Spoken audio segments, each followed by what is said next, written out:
नमस्कार, मैं अशोक शेरा हूं और आप द खटक देख रहे हैं।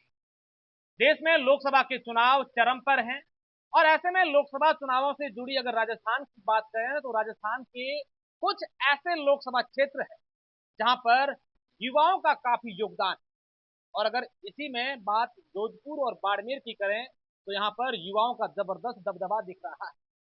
हालांकि जोधपुर में कांग्रेस और बीजेपी से दोनों जो उम्मीदवार हैं वो युवा नहीं है, लेकिन कांग्रेस के जो उम्मीदवार करण सिंह उचारडा है उनका पूरा दारमदार उनके बेटे हर्षवर्धन सिंह और उनके भतीज जयवर्धन सिंह देख रहे हैं।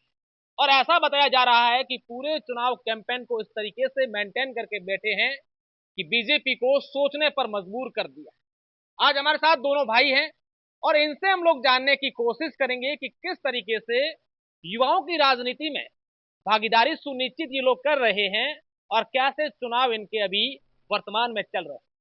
स्वागत है आपका द खटक में। क्या कहेंगे सबसे पहले युवा और राजनीति? युवाओं की बात करें तो बहुत बड़ा कंट्रीब्यूशन है युवाओं का राजनीति में। हम जहाँ पे एक स्टेटस पढ़ रहे थे कि 60% जो वोटर्स हैं वो युवा हैं, तो हमारा तो पूरा का पूरा फोकस युवाओं पे है। और हम जितना इसके अंदर कंट्रीब्यूट कर सकते हैं सोशल मीडिया के माध्यम से, बूथ लेवल के माध्यम से, हमारा फोकस इसी पे है। अभी जहाँ तक जोधपुर की बात करें, हम 100% आगे हैं, हम जीत रहे हैं, माहौल बहुत अच्छा है। जगह जगह जो जल शक्ति मंत्री है हमारे गजेंद्र सिंह जी, उनका विरोध हो रहा है, वो ग्रामीण एरिया में जाने से डर रहे हैं। तो वो तो हमारे लिए सब चीज़ें अच्छी हैं। और जहाँ तक मेरे फादर साहब की बात है, करण सिंह उचाड़ा साहब की बात है, उनकी साफ छवि, उनका सामाजिक पिछले 25 साल से जो छत्तीसवीं कौम के सामाजिक कार्य उन्होंने किए हैं, मेरे ख्याल से आज उसका बहुत बड़ा फायदा मिल रहा है हम सब लोगों को। क्या कह रहे हैं लोग यहाँ के, क्योंकि कहीं ना कहीं पर्दे के पीछे की पूरी प्लानिंग है वो आप दोनों भाई मिलकर के। प्लानिंग तो सब जगह मैं सार्वजनिक आपको नहीं कर सकता, लेकिन हाँ, आप थोड़ा बहुत जो भी देख रहे हैं उसके अंदर हम जितना हमसे प्रयास हो सके हम ऑलरेडी कर रहे हैं। और इसको और हमने पूरी तैयारी कर ली है, आगे की भी पूरी 20-25 दिन की अच्छे से तैयारी कर ली है।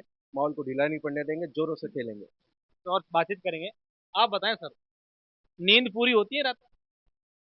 नींद से अब कोई मोह नहीं रहा तेरा साहब, क्योंकि अब हमने तय कर लिया है कि दिन बचे हैं 30 और अब की बार लाठा रेया तो पार लगा दें। तो जो कांग्रेस के ऊपर ये दाग लग गया कि 10 साल से आप इतनी बड़ी लीड से हार रहे हो, अब की वो लीड तो कवर करनी ही करनी है। हमके पांचों झंडो रोपना है कि हमके जो कांग्रेस लीड ले रही है वो पांच बीजेपी ने ले तो 10 साल लगे। क्या सब कुछ युवाओं को कर रहे हैं? हम देख रहे हैं कि जहां करण सिंह जी जा रहे हैं एकदम जबरदस्त से युवा सा जोश उनमें दिख रहा है, जैसा आप दोनों भाइयों में नहीं। साहब करण सिंह जी तो खुद युवा है। आप देख रहे हो कि 55 साल का आदमी 27 साल की उम्र में जन सेवा में लग जाता है। पहला आंदोलन शुरू किया सामाजिक न्याय मंच के माध्यम से, 27 साल की उम्र में अपने जेब से लाखों रुपए लगाकर स्वर्गीय लोकेंद्र सिंह जी कालवी साहब और देवी सिंह जी भाटी साहब के साथ कंधे से कंधा मिलाकर के उनके सानिध्य में सभी को आरक्षण दिलाने के लिए जो मुहिम छड़ी, उसमें करण सिंह जी का विशेष योगदान। तो 27 साल का वो युवा, जब वो जिसको 27 साल की उम्र में जब आदमी खुद की नौकरी की सोचता है, खुद के परिवार की सोचता है, खुद कहीं दो पैसे कमाने की सोचता है, उस उम्र में करण सिंह जी वो व्यक्ति हैं, करण सिंह जी उस शख्सियत का नाम है जिन्होंने 27 साल की उम्र में अपना घर, अपना स्वार्थ, अपना व्यापार सब छोड़ करके और समाज के नाम अपनी जिंदगी कर। माहौल ये है कि गजेंद्र सिंह शेखावत हैं, वो जा रहे हैं सभाओं में कह रहे हैं कि हमने जोधपुर के लिए तमाम काम किए किए हैं। इसके अलावा भाजपा सरकार ने राम मंदिर हो, धारा 370 हो, तमाम प्रयास किए और उसी के कारण जो है जनता मोदी जी के साथ। अशोक जी, इस प्रश्न के जवाब में मैं आपसे प्रश्न पूछता हूँ। 10 साल जो टाबर है नहीं घर में स्कूल का, उन्हें भी साल में 2 बार रिपोर्ट कार्ड चाहिए, उन्हें पेरेंट टीचर मीटिंग है वहाँ पर। माननीय मंत्री महोदय 5 साल से पूरे हिंदुस्तान को जलमय करने का उन्होंने बीड़ा उठा रखा है, दिया तले अंदर पूरे जोधपुर को उन्होंने प्यासा मार दिया। क्या गुनाह किया साहब हमने?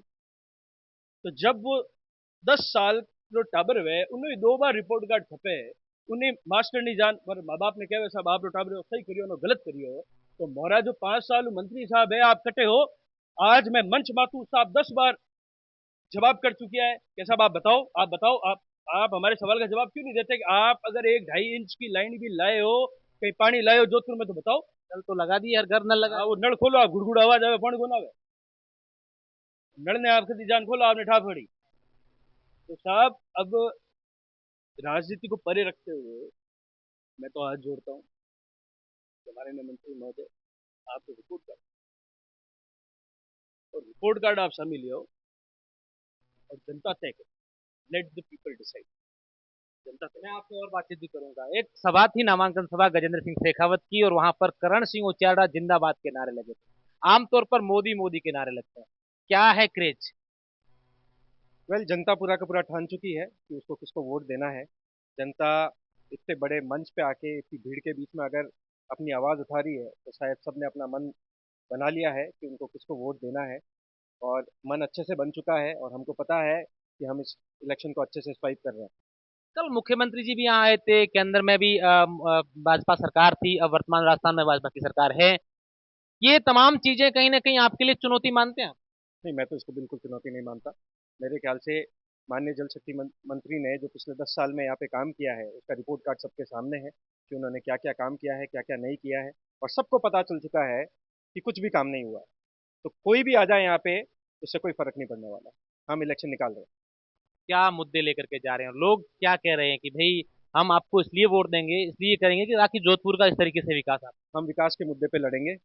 हम हर जगह 36 कौमों में जहाँ जहाँ पे लोगों को हमारी नीड हो, हमारी हेल्प हो, हम सब सब जगह उस पर लगेंगे।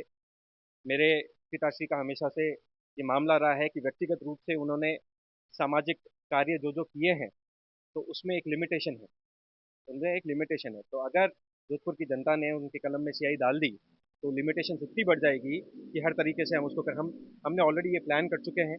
इलेक्शन के बाद में जगह जगह हर विधानसभा में कार्यालय खोल के, जो सांसद कार्यालय खोल के, हर एक जने की प्रॉपर एक कॉर्पोरेट स्टाइल में सबकी रिपोर्टिंग होना करना, एक एक कंप्लेंट को कैसा उसका निवारण होना, उस पर हम काम करेंगे और हर 36 कौमों के लिए काम करेंगे। बिल्कुल। करण सिंह जी के बारे में ये कहा जा रहा था कि लंबे समय से संघर्ष कर रहे हैं, कई बार टिकट मांगी है, विधानसभा को लेकर भी मांगी है, लोकसभा को लेकर भी मांगी, लेकिन मौका नहीं मिला। अब की बार मौका मिला तो पूरी तरीके से मुस्तैद हैं कि कैसे जोधपुर का विकास कराएं और कैसे लोगों के दिलों में राज। सर, प्रयास तो जब जब किया है, क्योंकि आपको पता है इतने लंबे समय से राजनीति कर रहे हैं, तो उसका हमको फायदा ही हुआ। क्योंकि हर चुनाव में जब आप तैयारी करते हो और टिकट नहीं मिलता है तो आमतौर पे जो प्रत्याशी बनना चाह रहा है उसका मनोबल कमजोर पड़ जाता है। और करण सिंह जी का मनोबल हर बार मजबूत है।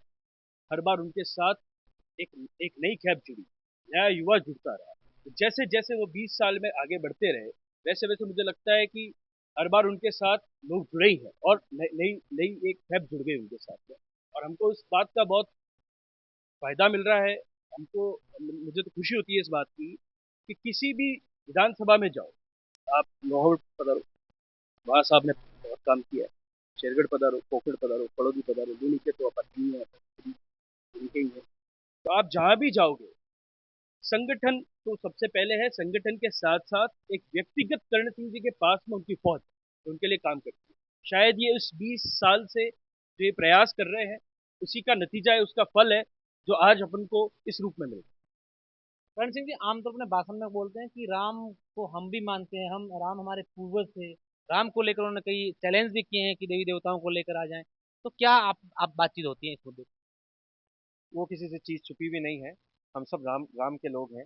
राम जी भगवान का किसी ने ठेका नहीं ले रखा। हम भी राम की ही औलाद हैं। और अगर मेरे पिताश्री की बात करूं तो सुबह 45 मिनट वो पूजा पाठ में लगे हुए रहते हैं। और ये चैलेंज एक्सेप्टेड है और अभी भी एक्सेप्टेड है कि मारवाड़ का कोई भी नेता यहाँ पे आके करण सिंह साहब को चैलेंज कर दे भगवती के बारे में, राम जी के बारे में और किसी भी भगवान के बारे में, तो वो कांग्रेस पार्टी छोड़ दे। अच्छा, अब मेरा आखिरी सवाल है आप दोनों से।